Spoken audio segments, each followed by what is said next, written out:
This is Hunt Nebraska, the official podcast for insight into Nebraska's hunting and shooting sports community. Be sure to give us a follow on Facebook, our space for sharing stories, information, tips, and techniques. Now, Hunt Nebraska. Hello and welcome into the Hunt Nebraska cabin. We've got, this is a fun one. I'm looking forward to this one because this one, it's Thanksgiving week. It is. Right? This is one of my favorite holidays. I'm not going to lie about it. And we've got three of us that happen to be in the office today. So we rounded everybody up, got them to the cabin here. We are Kyle Liss. Is that right? Or is it I heard Gaston Liss? he's like just goofing around at home or something today. That's probably true. He's probably slacking. All that type of stuff. I'm Hershy, Nebraska Game and Parks, and I'll let these other two folks introduce themselves because it's kind of odd when I sit here and introduce who you guys are while you're sitting there. So, Shelby. I'm Shelby Eisensee, National Wild Turkey Federation in Nebraska Game and Parks. I'm Rachel Carlson, Nebraska Game and Parks, and I did understand the assignment today for Thanksgiving. I'm wearing cranberry and gravy colors. That's smart. And you're orange, like that's fall colors. Like pumpkin pie. Yeah. Pumpkin pie, and you're green like parsley. Sure. Green bean casserole, Green maybe bean something like that. Yay! That's my least favorite thing. Oh no! Well, wore the that's wrong not color. good. But folks, appreciate it. Anytime you're able to listen or watch us on YouTube or whatever audio platform you do, make sure you give us a big thumbs up, subscribe, all that good stuff. Happy Thanksgiving to you if you're watching this during the big holiday weekend.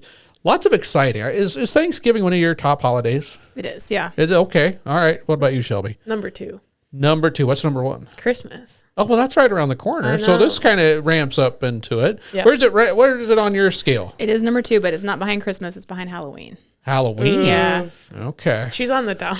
Yeah. Hey, It's I just think getting darker and darker. We're just kind of like on the slide down. I'm not exactly sure. It's definitely in the top area for me. You know, it's a very American holiday.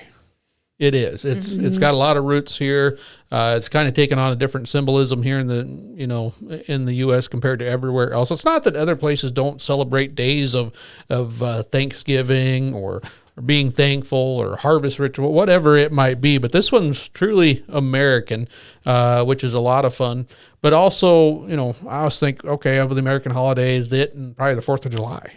Probably the two most American of holidays that of the big ones that we think of.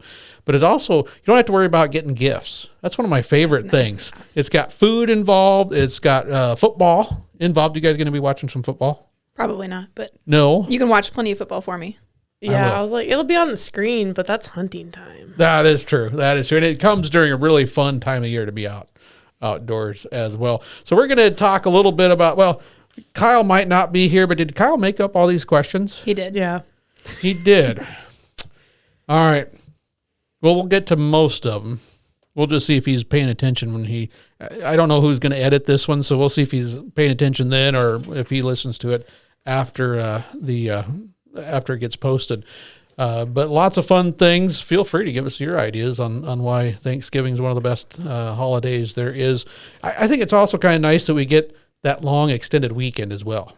Whoever decided, I think it was one of our presidents, really decided that we're going to have it on a Thursday and that we're going to sneak Friday off and just slough off that day is kind of nice because by Saturday you realize it's like the 3rd Saturday in a row. And I still got a Sunday in there as well. Now, Has it always been like that? Because I have vague memories of like having to come back on Fridays for different work or school things, and it's just like where we just had Thursday off. But What school are you going to? yeah, I don't know. Maybe I'm just making it up. So did you get in trouble? Maybe that was they it. brought you back? Maybe that was it. Is that what it is? I don't remember going back to school very often. Certain jobs, not everyone gets that Friday off necessarily. There's plenty of folks that will be working on Thanksgiving in different capacities, and hopefully they're able to celebrate some time with friends and family out there as well. I did go online, though, all right, and found 44 fun Thanksgiving facts to wow your dinner guests. Ooh.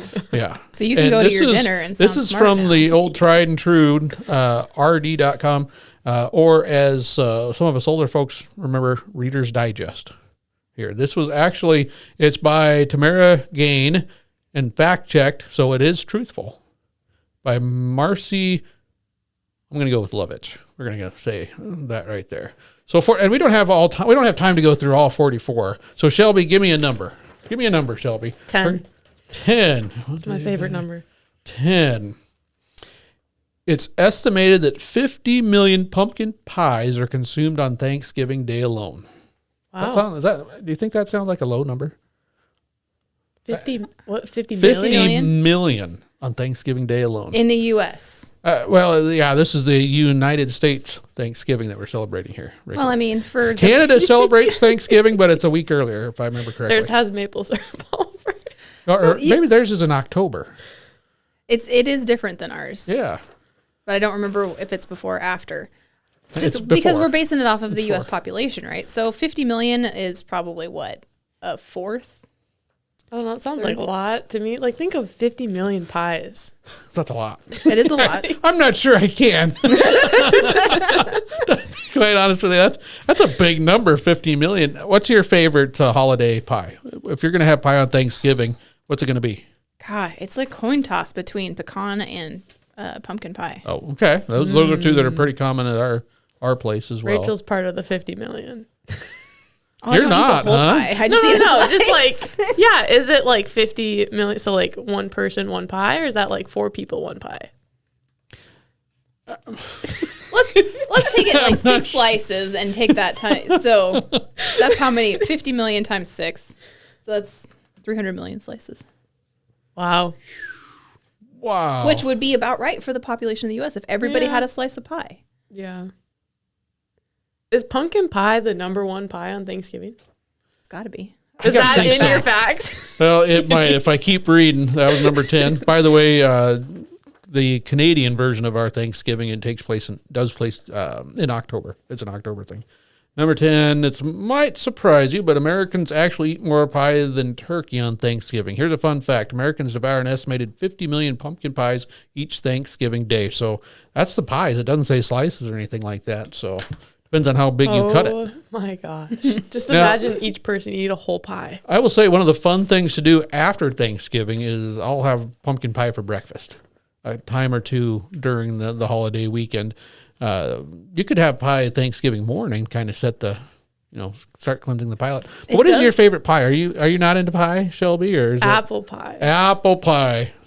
I think our But son likes that. I don't know if I'd do pie in the morning. I guess that's an It goes interesting. really good with coffee, though. It does. It does. Cheesy potatoes in the morning. Come on.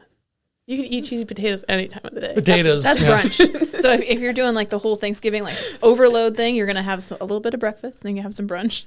Just And work then, your way yeah. through the day. Well, you start- So Thanksgiving Day, you go in order, and then the next day you go backwards. Yeah, I can see that. I can see that. Now, all right, Rachel, you pick a number. 1 to 44 minus 10's already been taken.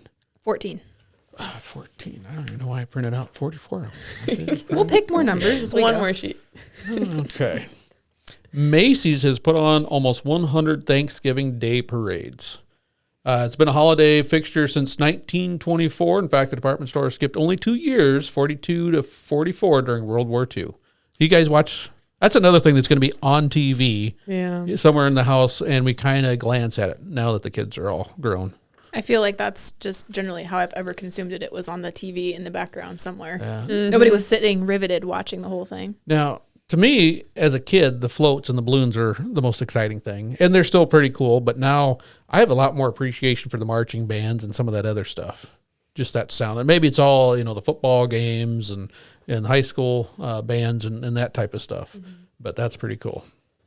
All right, Well, you have to pick a number. okay. Let's go 43. So wants to make sure he uses that full list Yeah, of you numbers. wanted the end there. No, this one stinks. No, we're not doing that one. Oh, no. You didn't like 40. No, I don't. I'm not even going to say what it is. People will just have to guess.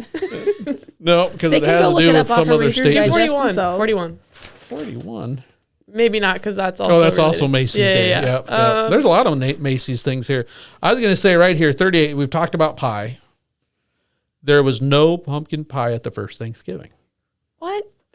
Although So there was sense. likely some sort of pumpkin dish served at the first Thanksgiving, and it is it definitely wasn't in pie form. The colonists didn't have a baking oven at Plymouth Plantation. So what did they eat? Wasn't it mostly corn, maize, beans, squash? Funny you should ask that because that's in here as well. Let's see if I can find this here. No, wait a second. Maybe it's over here. Nope. Hershey will find it by the end of this podcast. Yeah, he'll run across it as we're getting to the end. Yeah, I will. I will say, number 8, President Calvin Coolidge was gifted a raccoon to eat for Thanksgiving dinner one time in 1926. That's hilarious. Ooh, I don't, and folks, if you eat raccoon, I apologize. I had it as well. It's not bad, but I don't often, at least I don't find myself saying, raccoon sounds good tonight. Well, what does it taste like? It's kind of a mild. I almost associate it with more, it's its own thing, right? But at the same token, I'd probably have the main meats that we're used to eating closer to pork than anything else. But it's just one of those things that in my head, after being around as many raccoons as I have, it's not my first thing to go to. Well, we'll find that. I do know that there's a good chance at the first Thanksgiving, though there might not have been pumpkin pie, according to this, to Reader's Digest, there probably was lobster served. Now, when's the last time you guys had lobster? I've had sea scallops, but I've never had lobster at a Thanksgiving meal. Thanksgiving? Never. No. It might be shrimp sometimes around. Ooh, that'd be good. If you're needing something to entertain people while the actual meal's getting finished. Yeah. But no, not lobster during Thanksgiving. It makes me want lobster that we had in Maine. That was so good. That was good. That was good. Now I've completely lost Kyle's questions. So I'm going to have to, you guys talk amongst yourself while I grab them. I have an extra copy. Oh, do you? Yes. All right. So another one for you to drop right there. There you go. Okay. So we're going to talk about being thankful. And we've got several things to be thankful for in the hunting and shooting world is what our topic is today. Shelby, we're going to start with you. What has been the Eisensee, traditional Thanksgiving? Do you guys have certain activities that you take part in every Thanksgiving besides just a meal? Yeah, it seems to be the same. My sister usually shoots the biggest doe on Thanksgiving Day, so we have to deal with that while my mom's finishing up supper. So usually we go out in the morning, and then we come back and we take a nap, and then she goes out again, and she just whacks the biggest doe you can find. And it's like awesome. And so your Thanksgiving meal is usually more towards the evening, late afternoon then? It has been pushed that way, yeah. It has been pushed as we get older. By a big doe, it sounds like, from time to time. Gotta fill the freezer. Oh, there you go. I'm not complaining. And again, November, great time to be out there. That's Minnesota, right? Yeah. Okay. Here in Nebraska, our archery season for deer continues through that weekend. I know there's going to be a lot of archers out there taking advantage of that. Pretty awesome. Our group, we should usually sneak in a pheasant hunt. Oh, okay. That'd be nice. It's kind of become a tradition because where I grew up, there wasn't. You could archery hunt as well, but you usually had enough family around to get out and hit some big of the reserve fields, the grass fields, and that type of stuff. What about you, Rachel? A couple people are in the kitchen most of the day cooking. So stay out of their way. So go find something else to do. And then and what might that be? Since you just got cleaning, you're not watching football, getting games ready. Maybe the football game's on in the background, but I mean, it's getting paid attention to various intensities by different people. So usually, the goal is like to eat during lunch, and then it ends up being like more of a late supper, a late afternoon, type supper type thing, and then games the rest of the day. Well, and that's an excellent point. We do a lot of games too, which is kind of fun. We've done a puzzle. The last couple of years. What size of puzzle? Like a 25 piece or 1,000 piece? We've had to be very careful because one of the first years we did it, somebody grabbed like a 1,500 piece or something like that. And the idea was try to get it done this weekend during the holiday weekend. And it's just like it got done right before Christmas. I mean, it was a difficult puzzle to begin with. So we try to get one that might take, I don't remember, like 500 or 750 pieces or something like that, so that it's doable. Not necessarily just on one day, but through the weekend out there as well. But it's kind of fun. You mentioned when you eat you said afternoon or evening. Do you guys usually have kind of a set time for a meal?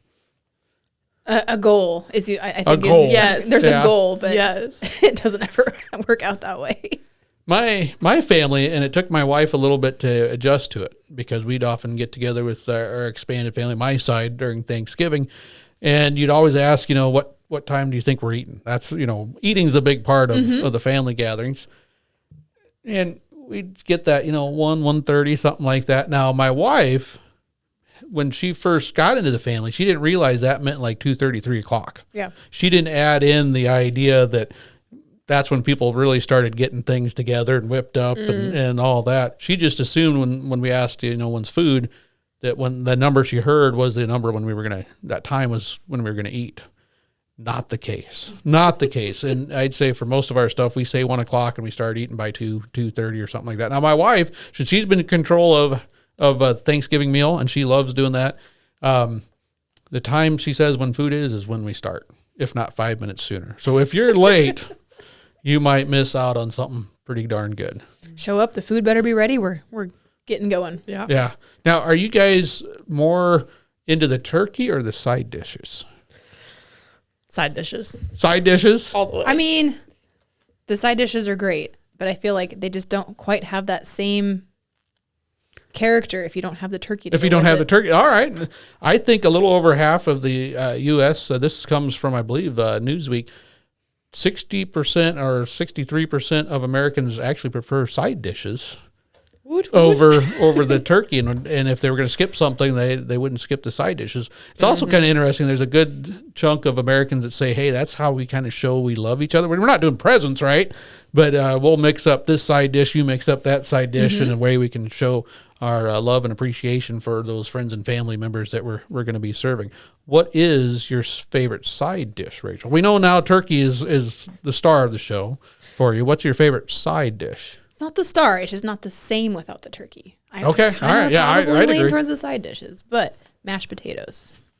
Mashed potatoes. So now we can get into the potato talk. Mashed Is it potatoes. mashed potatoes, just whipped up, or do you do garlic mashed potatoes with gravy? Ooh. Well, I guess not gravy if you're doing garlic, but then it's cheesy potatoes. There's so many potatoes Oh out there. my goodness. Just regular good old fashioned mashed potatoes. With gravy or just No gravy. No gravy. No gravy? It's got flour in it. Oh, that's right. Yeah, sorry. That's our bad. Growing up, it was just butter and mashed potatoes. And now I've learned that a little bit of gravy is good, but I still have to have a little butter. Yep, butter, gravy, mashed potatoes. So what's your favorite side dish, Shelby? Well, obviously, I love the potatoes. We got But two. my mom makes Oreo salad, and it is Oreos, yeah? delicious. Just like Snickers salad. So is that... Yeah, Okay. but Oreos, it's really good. So now is that, when you say Oreo salad, is that something that is something you can have as a side and then still have dessert, or is it something that can go both ways? You could have it as a side, dessert, and midnight snack. The midnight snack. Get the bowl out and a couple bites. Now, if I remember correctly, in Nebraska, the number one side dish is stuffing.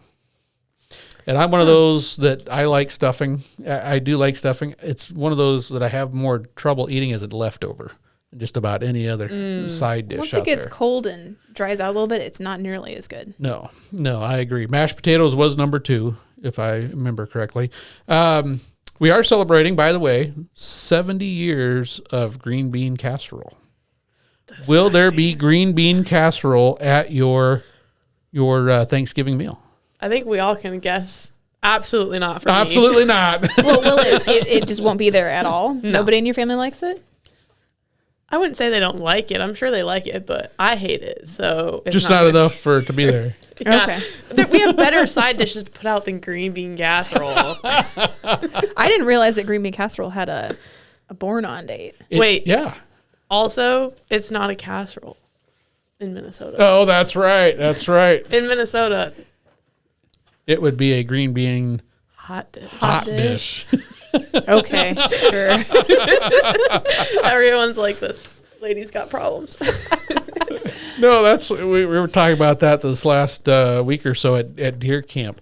What do you call that? Those rumble things you go across that cattle or you can drive through, but cattle don't cross. Cattle guards. Cattle guards. Cattle gate. Cattle gates. I've never heard that. Auto gates. What? Yep. Yeah, I've heard that one too. Auto gates. Auto gates. Yeah, we were talking about that regional different names. Is that and like, things like that. once you hit the Nebraska border, that's when that starts? Or Because isn't a cattle guard what you put on like the front of a vehicle or a train? I don't know. Oh, there. What is maybe? that? Yeah, you might be right. The little. what I Do thought. trains hit cows a lot? Well, they used to hit bison, and so they why put they that had the- little Okay, that's plow valid. thing. Yeah, Yeah, you had to have a That's- pointed front so you didn't smack it in the front of the engine. there you That's go. gotta. I mean, it doesn't hurt. Like they're not probably gonna feel it, but I don't know. Anyhow, But back to the green bean casserole, number 29 of my most. absolutely. Absolutely, we got an absolutely. My daughter, not a big green bean fan, doesn't like onions, but green bean casserole is one of her favorite side dishes. I don't know what it That is. is That changes. interesting. It kind of is. But on our top 44 facts here, again from Reader's Digest or RD.com, number 29, green bean casserole was invented by a soup company. Oh Wow. yeah, Campbell's. If your family holiday Really? tradition includes green bean casserole, you have the Campbell Soup Company to thank. The recipe was developed by a woman named You got it. No, this isn't a common name anymore, and you will have to back me up on this, Shelby, by a woman named Dorcas. Dorcas Riley, Yeah, that's how I'd read it. who worked in Campbell's home economics department. Originally called green bean bake, the recipe became a sensation when the company began printing it on labels of its cream of mushroom soup cans. So thank you, Dorcas Riley. So it used to be That green might- bean. I don't bake? think I know anyone by the name of Dorcas. Nope, Right haven't there, met anybody. Dorcas Riley. Thank you, Dorcas. He's never met somebody with that name. I haven't. No, I've been called a Dorcas, but not. But anyway, so Green 70 bean years. bake though. So who switched it to casserole? don't know. Midwesterners. I wonder. They're like, that's wrong. Yeah. Oh, That's yeah. a good fact. Green bean bake. Dorcas Riley. I don't think I'll ever forget that. I bet not. I bet not. All right, so we got to get back to the Kyle questions here, right here. So what are you most thankful for now that we're into the hunting season? What are some of the things that you're thankful for?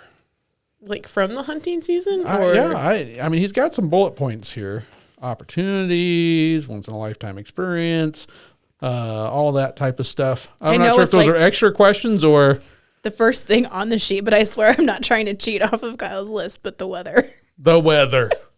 It Yeah, has been nice. Other than the 80 degrees on Friday or last. that for opening a deer season and right before was pretty tough, and it should be a little bit more seasonal now. I have seen snow. Have you guys seen any snow?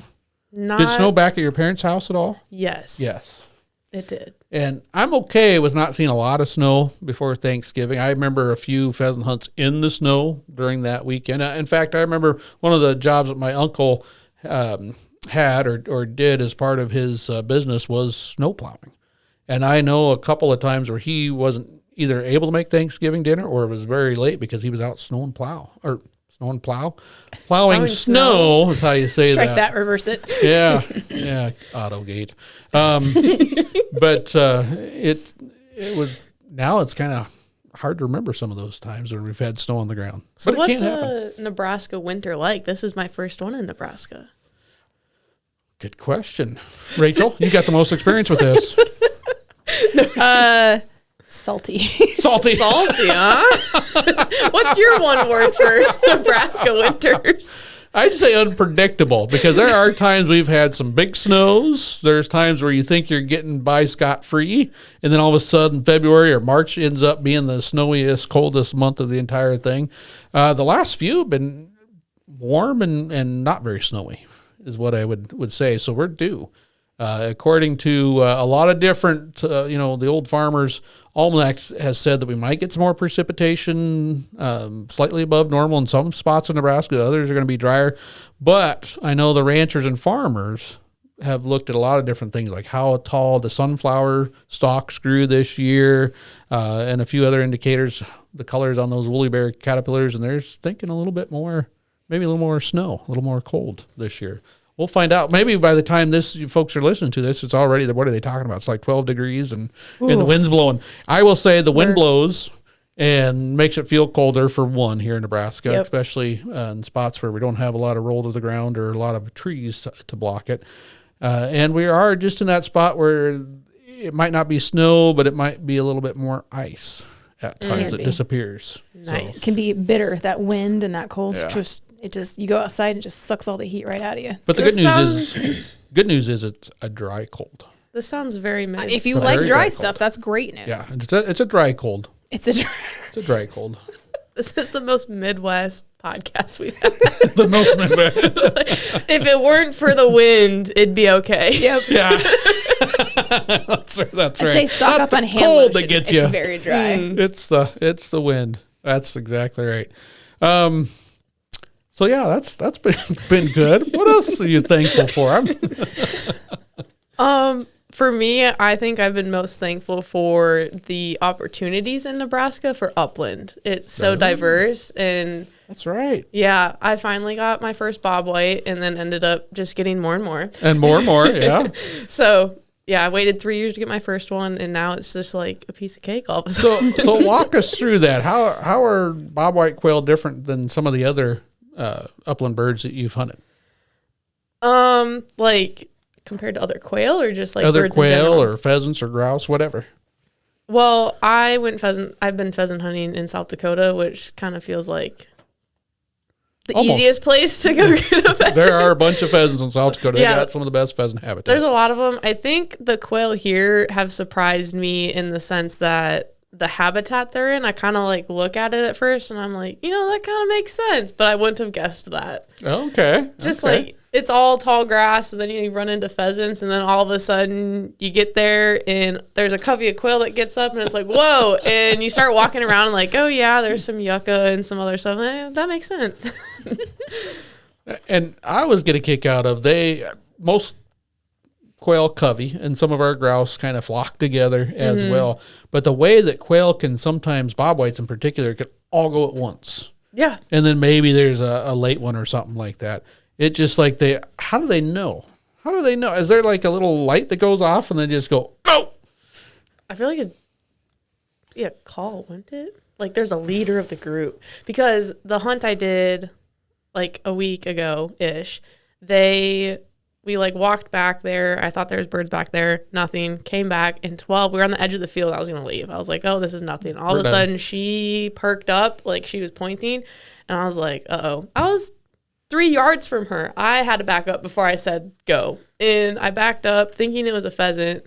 And I was like, okay, go get it. And then a covey of quail got up, and I said some words, and I was like, whoa, not those words. And then I shot one, but like you said, they all got up at once, and they all fanned out. So 12 went to the right birds, and I went to the left birds. But now, and bobwhite generally are known as a quail that holds pretty tight. Yeah, that's true. Yeah. That's very true. So like gambles, when I hunted those in Arizona, they're jumpy. Like super jumpy, where I have seen 12 will be on top of the bobwhite before it gets up. Oh, and especially if they find singles. They seem like, nope, I don't know when. I don't see the light. I don't have that leader anymore. And you can kick, and then all of a sudden. I think bobwhites, quail in general kind of too, are easier to go do a second flush on than maybe a pheasant, especially sharptails. I mean, I haven't gotten a sharptail yet, but. Now, in the other quail species that you've hunted, do they scatter quite? Is it similar or different than what the bobwhite does? Because when that covey goes up, like you said, they're going different directions oftentimes. There might be a general, some go this way, some go that way, but they seem like they're all the tail feathers are pointing in, and when they go, they're going the direction they're looking. Yes. I would say for the Gamble's quail that I've hunted, most of them have been in singles, honestly. Oh, okay. They were mainly males, though. And then the coveys that we have, usually they all go together in the same direction. Because I was going to say, the partridge that I've run into and chickens and sharp-tailed grouse, they seem to have a direction in mind for the most part, and they all go that direction. Unlike bobwhites that it's just like scatter, and then we'll find each other later. But that's what happened. So, we like scattered around, chased them a couple of times and got a couple. And then we went and took a break because it was 80 degrees. and a train went by, super cool or whatever. And as I was getting a picture at 12, guess who sang? Oh, really? It was a relocator call to like get the covey back. Oh. And I was like, that is a death wish. That's pretty cool. But yeah, so I think that's the one thing about quail, because the other time that I got into a covey too, would have never guessed the small pocket in the back was the place to go. But I heard them doing their call, and I was like, oh, there's quail back there. Now So I know. time to go. Oh, wow. So you're halfway to your Nebraska Upland Slam. Yes, I need to get the prairie chicken and the sharp-tailed grouse yet. There Which you go. those two are my kryptonite. They're tricky, and I know it's been a little bit tougher year in some spots, but it might be one of those things that you get done on the same hunt, maybe the same walk. All of a Very sudden, possible. I just because there have is some to overlap at times. get a little farther away than where I am right now. But I do plan to do it, and both of those would be first for me. I've never I've seen Sharpies now because I was in Canada and we got some there, but I've never seen a prairie chicken, and I've never shot a Sharpie, at least in the United States. There you go. All right. Well, hopefully that maybe this weekend is a time to get out there and do that. If you're going to spend some time, I know you're probably going to spend some time out of state with friends and family and that type of stuff, but our season goes through the end of January. Yeah, there's time left. And apparently the winter is fine as long as you're good with the wind. It's dry. Exactly. Dry wind. And as we all know, snow can help a bunch, right? Yeah. I mean, that's one of the fun things. You got that early golden days of the end of October, beginning of November, and then the snows, the fluffy snows, can help.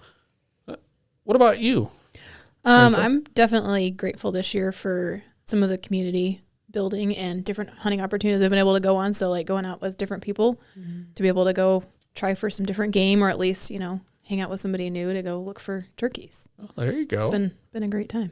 How has been the turkey been going scouting? I found pumpkins. And I found pumpkins. And I found Carved or not? some of them were, yes. Oh.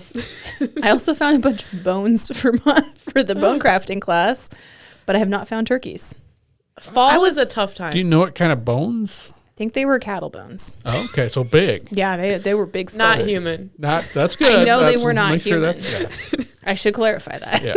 I did not have to call any law enforcement. Good. So that's still a 0 score on those turkeys. It's tough in the fall. I will say that. It's one of those things that in the spring they kind of spread out because nature kind of all of a sudden, from flocks to now that's competition. So they kind of the toms, the gobblers, kind of spread out on their own from their gobbler flocks. The hens are doing the same as they kind of scatter across the landscape, and the pecking order is at its very peak. Plus, that's kind of nature's way of, all right, we don't want all the hens nesting here because if they lose a nest, it floods, whatever, subject to wind, we don't lose them all. Mm-hmm. Fall is kind of the opposite. It can be feast or famine. It can be one of those things that if you're in the right spot, there's a bunch of them. And if you're not, you might not see or even hear any out there. I've seen them here and there this year, but it is kind of that feast or famine. So there's still time. I was scouting for upland, and I came over a hill and had to lock my brakes up because there was 25 turkeys in the road. And I was like, just shook my head. I was like, really? Well, I know our trip back from deer camp at the beginning of the season, we saw some turkeys, and I think I mentioned it to you. I think they were town turkeys. I don't remember what town they were in northern Nebraska, but they were just kind of right there watching traffic go by the storage units, and they were really nice big turkeys. I've heard a lot of reports of town turkeys. That doesn't necessarily help me a whole lot. Yeah. That doesn't. They're out there. Deer season will kind of bump them around a little bit with just a few more folks out there, but they'll regroup, and that last week of November can be really good. So I obviously Kyle knows me. He's got thankful for buddy heaters. Yep. That is a game changer, especially as we get into the next month of December and muzzleloader hunts. Find a little blind or pop up something and have a little extra heat is nice. And kind of an extra friend. It's kind of like at a campground, right? Or you go out camping. That fire is more than just a source of heat or a way to cook things. It's kind of like, all right, I feel okay now. Yes. Because if you can imagine being stuck or going on a camping trip without fire and just sitting in the dark, Doesn't have the same feel. No. It keeps time from dragging on. Yeah. You're not sitting there counting the minutes being like, I'm freezing. I'm freezing. Yep. And then you also put down blind snacks. Okay. And I am definitely into snacks in the blind. What's Staying your warm with favorite the buddy snack? heater and blind snacks. What's So that? is this a Little Debbie type situation? Yeah, what's your or- favorite snack? Yeah. Well, good question. You start out with those magic donuts, the little donuts. Mm-hmm. Those are Hostess, folks. Wait, the powdered ones or not? Sometimes powdered. I like the chocolate covered ones. Gotcha. And then right now they've got like an old fashioned out, which is kind of a glazed, but kind of that more sour cream type or whatever it is, breading or not breading dough. Mm-hmm. Those are pretty good too. Now I've seen, and we might have to try them here sometime. I have also seen a limited run of the little donuts that are honey bun flavored. Oh my Shelby's gosh. favorite. I have not tried that yet, but we might have to do that here. Oh, on boy. camera. So that's breakfast. In muzzleloader season, it's going to be the Little Debbie Christmas trees. Okay. Yeah. Those are good, or zebra cakes. I like those as well. But sometimes I go healthy, and I'll eat oatmeal, cream pies. Oh, I was like, how? Wait for that hammer to drop, Shelby. Yeah. Wait a minute. And with the little buddy heaters, we found out that you got to take the wrapper off. You can heat up those little cream pies or oatmeal cream pies, and they're even just that much better. I don't think you can heat up the Christmas trees though very effectively before they get The really frosting sticky. will all melt off. Yeah. Because all the frosting on those cream pies are in the middle. Mm-hmm. But that can really be good, nice and warm. What about you guys? What's your go-to hunting snack? Regardless of what you're hunting, whether it's in a blind or you're traveling out to a spot to walk for birds or go duck hunting, maybe in the goose pit. I do like bananas. However, they're not really a good cold weather food. Really? Have you ever had a cold banana? They're not great. Yes. Oh, yeah. So, I'm glad you asked. You just unlocked a whole new memory. Not a new memory, an old memory. So, my first real job outside of delivering newspapers, when kids were allowed to do that on bicycle in the middle of the night, was at kind of a, for lack of a better term, like a Tasty Freeze, a Zestos, a Dairy Queen type spot. It independently owned its own thing. It was called the Colony Cone because it was known as the ice cream spot.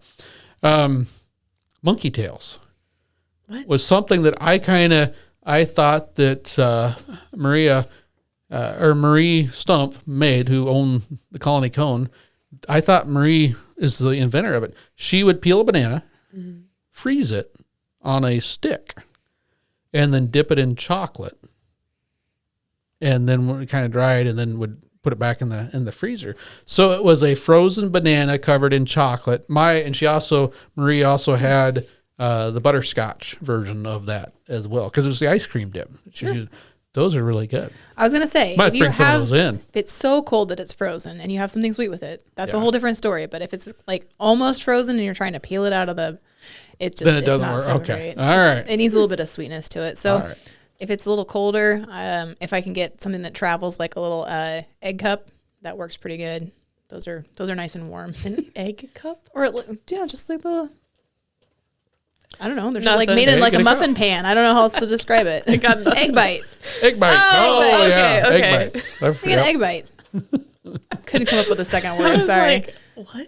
It's the original you talking thing. about? Egg bites Yeah. or egg cups. If I ever look like I don't know what's going on, it's because I'm trying to comprehend Nebraskan things. Like, wait a minute.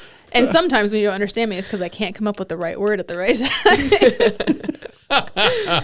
So what's your go-to hunting snacks? I don't know. You sound like you got the sweet treats covered. I got a sweet tooth. I do. For me, especially when I'm upland hunting and doing lots of miles, I have these like energy gummy bites because, I always forget to eat before I go out. Energy gummy bites. Yeah, they're by Okay. Cliff. It's just so make sure you don't pass out type of thing. I was gonna say. Those are like those Yeah, you chopped gotta up be like careful. dates, coconut and like nuts or something, like cubed or something. Cubed, but it's like a fruit snack. Yeah. Okay. Yeah, Huh. and there's different flavors. Oh, wow. Talking about sweets and gummies, have you guys tried the gummy nerds? No. Yeah. Oh my goodness, that's like If you straight like shot of sugar, if you like sugar, that's that. Yeah. That would be your jam. Two different folks. Yeah, it's exactly two different textures of sugars, slightly different tastes together for the first time. Oh my goodness, Interesting. it is. Otherwise, smoked goose or duck. I'm with you. I like some type of game stick or something. Mm-hmm. Yep. It's good cold. Like when you're freezing, it just somehow isn't cold. Now, where do Pop-Tarts fall for you guys on the whole grab and go? Not even in my household. Are you kidding me? Yep, not there. Little Sorry. hint. The nice thing about Pop-Tarts is they will warm up on your defroster as you're driving around. You can toss them up there, turn on the defroster for your windshield, and it warms them up. It doesn't toast them, but like the s'mores one.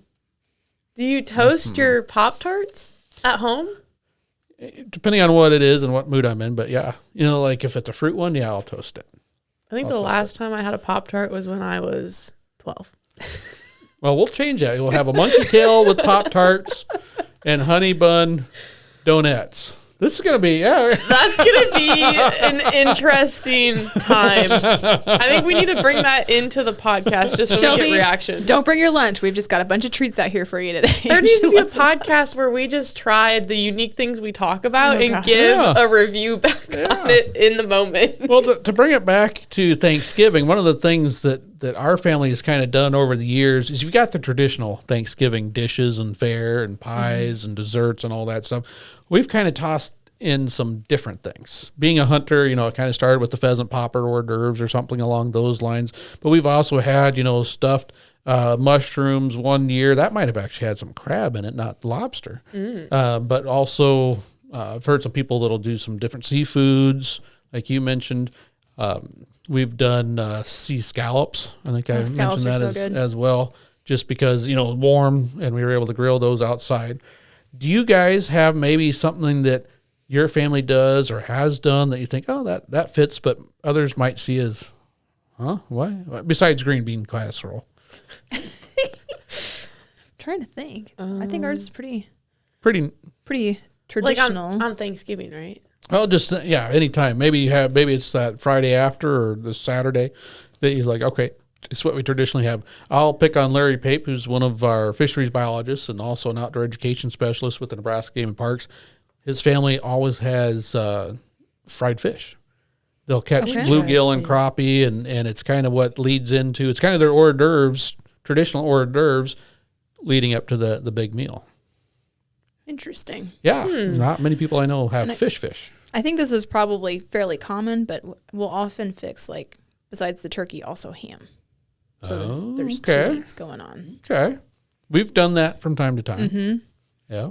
I guess, like, before the actual Thanksgiving year, like, you talk about the football game, so we have snacks. Yeah, hors d'oeuvres. In the morning, because we have to, like, stay out of my mom's way. So my sister always does these, like, jelly meatballs.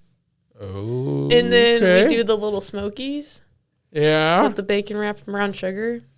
I mean, I think those are pretty normal.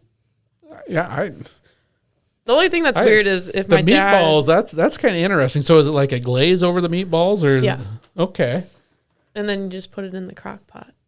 You guys call it a crock pot, right? Yes, okay. Yes, we do. Yeah, we do. Slow cooker? You never know. Gotta classify. I'd say that's probably unique in that they're foods that, Little Smokies, it seems to me like most Little Smokies that get eaten at any holiday dish, it's in barbecue sauce. Yeah, see, we don't do that. It's tossed to that. The bacon wrapped ones would be a little extra work because you're wrapping a little dog in delicious, bacon. Though. Worth it. I just did that last week. I was like, I want some Little Smokies, so I made some. Now we have done kind of the what do you call it? The garnish plate, is that what it is called? Where you've got olives and you've got one of my favorite is take a pickle, wrap it in, or is it a pickle slice, put some cream cheese on it and wrap it in a little slice of corned beef. Yeah, it's pretty good. That's pretty good. That's interesting. We do pickle roll-ups.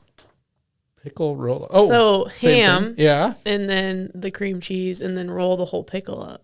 Oh, that'd be good. That'd be a quicker way to do it. Yeah, we call that Minnesota sushi. Actually, that is what we call it. Awesome. Oh, that's pretty cool. So we're kind of running out of time here. Any new things you're going to be doing? So your sister gets to deer hunt, it sounds like, and you get a helper on this deer hunt? No, we have enough blinds. We don't need to be in the same one. Okay. I am actually doing something new this year.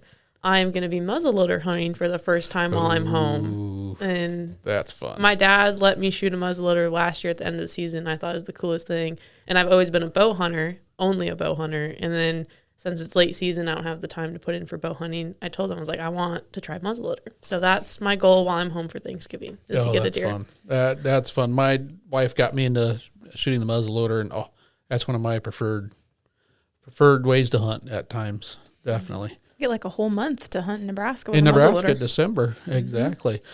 What are you going to be doing? You got what for this Thanksgiving weekend? You got some outdoor. Are you going to be still chasing that turkey? Yeah, we're going after the turkey until I get one. Until you get one, or the season ends. Or until November 30th, whichever comes first. So if you see any turkeys and you're listening to this before the 30th of November, text right down. Write down location, latitude, longitude, where you might what time have will be there. Turkeys on a place that Rachel can get permission to hunt. Rachel will help you with all your turkey needs. That's right. You got one too many turkeys? Rachel's your person. Hey, I have a couple contacts that might need a turkey too. We'll get rid of more than one. Oh, boy. So if you got a couple extra turkeys, a couple. I know I'm looking forward to getting out. And last year I was not able to chase pheasants during Thanksgiving weekend at all. Now with Ruby, that new pup, she's been doing pretty darn well. Not quite there on all aspects of the hunt, but she's definitely getting the idea down. So we'll hopefully get out and do some chasing of birds and maybe some waterfowl. For some reason, I get my first goose hunt in usually that Friday or Saturday of Thanksgiving weekend. And that's usually because it's like, there's some geese. Let's see if we can get permission to hunt them. And you might have some time during that time too. I might have some time. Exactly. Because I don't get into, you guys get into the shopping during that weekend? No, I stay far away from that. I do until I realize how easy I am to holiday shop for. Then it's kind of like, I like that. That's $5 off. Oh, look at that. That's 5% off. That type of stuff. So I only get drawn into it accidentally more than anything else. Waterfowl should be heating up. From where I was in South Dakota, there should have been a big push coming. When we were deer hunting, just not far back, part of deer camp, people kind of told me as soon as they found whatever I was useful for, they'd give me a title at deer camp. They said I could be camp chef if I could learn how to cook better.